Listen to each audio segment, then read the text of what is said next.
This is Building the Metaverse with John Radoff. John, how are you? I'm awesome. Thanks, Josh.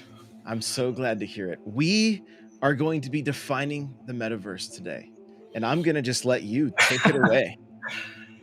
Yeah, it's a big task. A lot of people are talking about the metaverse, and I think people mean different things by it when they're talking about it. So I'll share with you how I think about the metaverse, which I think will capture a lot. But I think first and foremost, the metaverse to me it's the next generation of the internet. And it should also be said that it's a next generation that's already in progress. We're building it. We're living in the metaverse already. It's not just a future state that we're going to get to down the road. It's something we have right now. And I'll cover a little bit about what some of those experiences are, how it's put together, what the structure of the industry looks like. But I think kind of some of the defining characteristics is it's decentralized. It's about activities and experiences more so than transactions.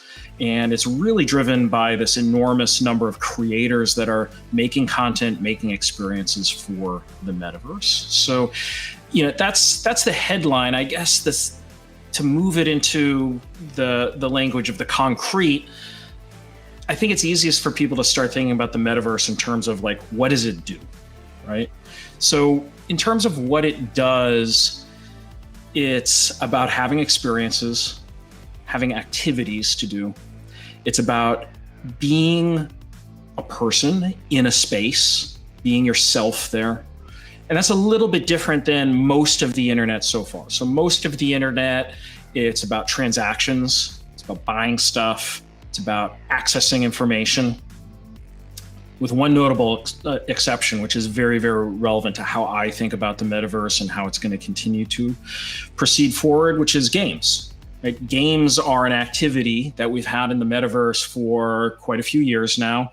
And that's where you're in a place. And you're a self there. You're a person doing stuff, activities, often with other people, sometimes by yourself, but it's activity based as opposed to just transactionally getting information. So as we think about the metaverse growing from here, it's going to be very, very informed by games and game technology, the immersive, the real-time nature of it, the idea that the metaverse is a place for activities as opposed to information access.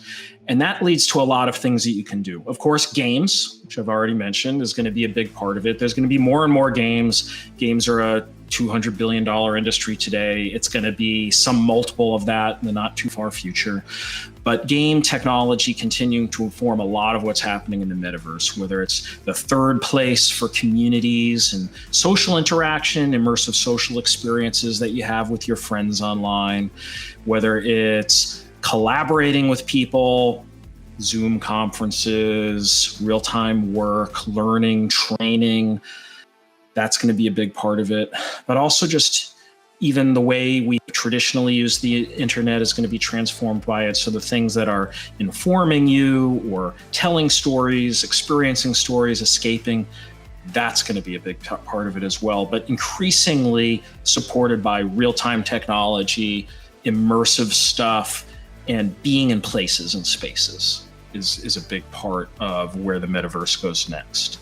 So that's kind of what the metaverse does.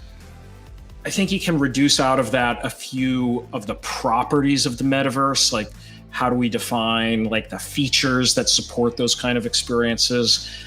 So number one, I said it has this emphasis on activities. It's not that you won't be transacting things and accessing information, but it's really going to be defined by the activities that you do. And activities, almost by their nature, they are real time.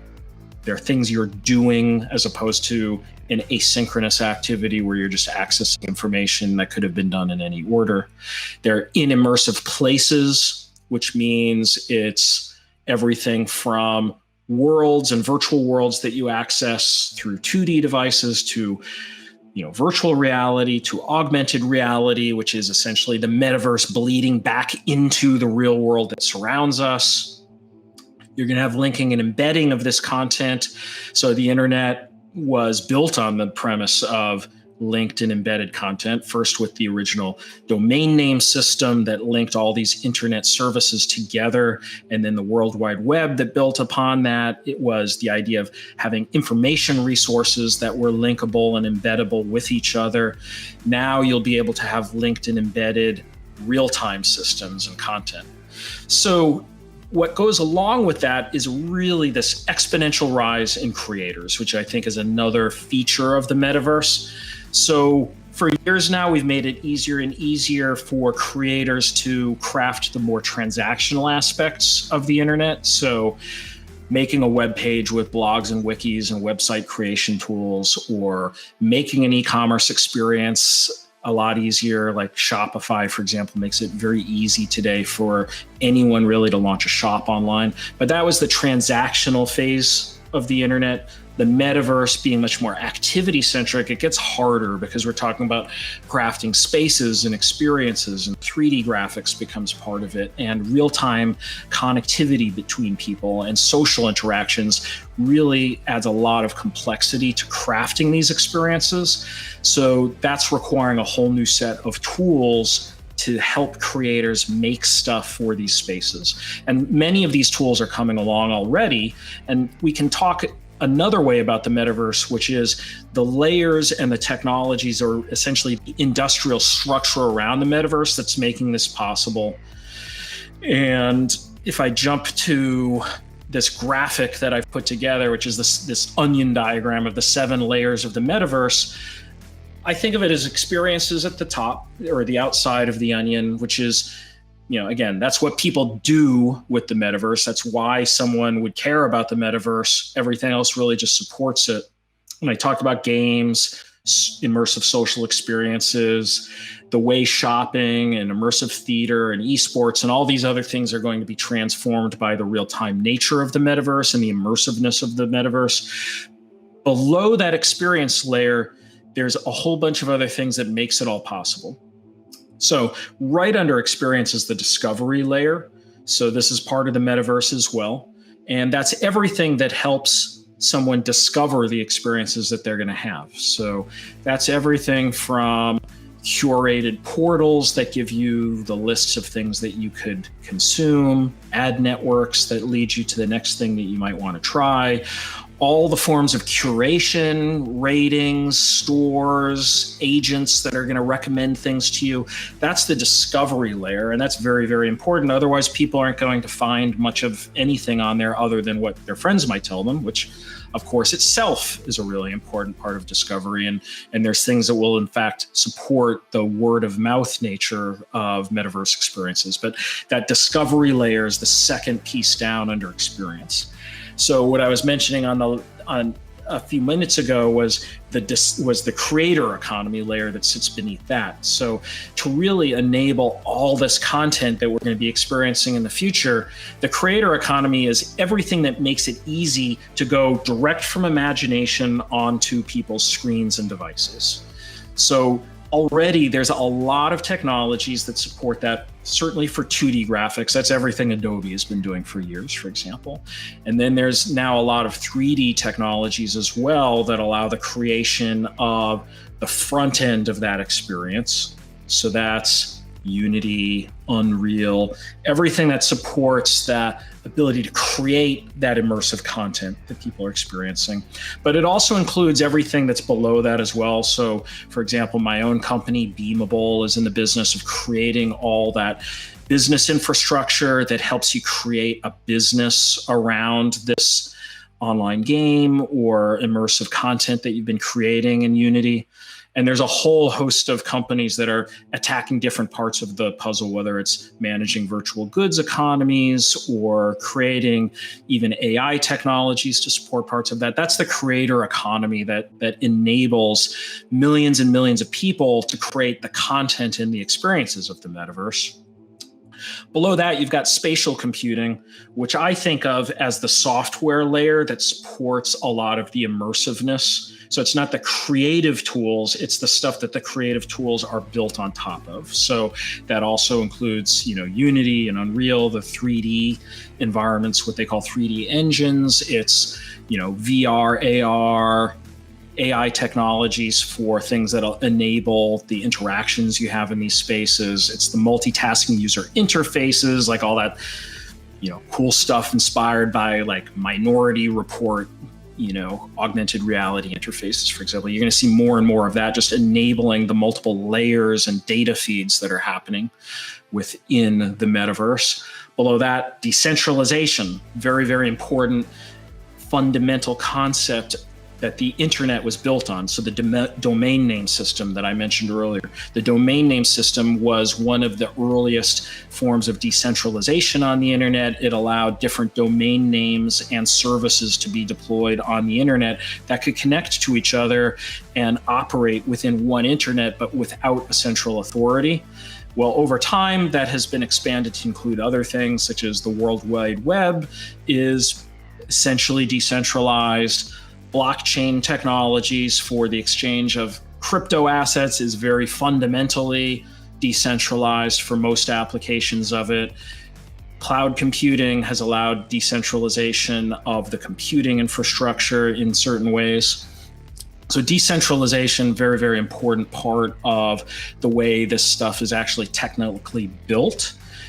Below that, you've got the human interface hardware technologies. So, of course, our screens, our mobile devices that we carry around with us are part of the human interfaces into the metaverse. But over time, we're going to see more and more of this, bringing it closer to our bodies. So whether it's like this wearable technology that I've got on my wrist, or in the future, smart glasses that we wear to project us right into the augmented reality of the metaverse, whether it's VR technologies that we actually put on our heads and like build the computing experience completely around us. We're bringing the experience of the metaverse closer and closer to our bodies through hardware. Way down the road, that might even be like neural technologies and things like that, brain-computer interfaces. So that's like way off. Even smart glasses, frankly, are a few years away in terms of really getting long battery life enough and immersive enough, the ergonomics really ready enough to be used at scale for most consumers, but it's waiting out there. That's part of the metaverse that is going to be built in the future.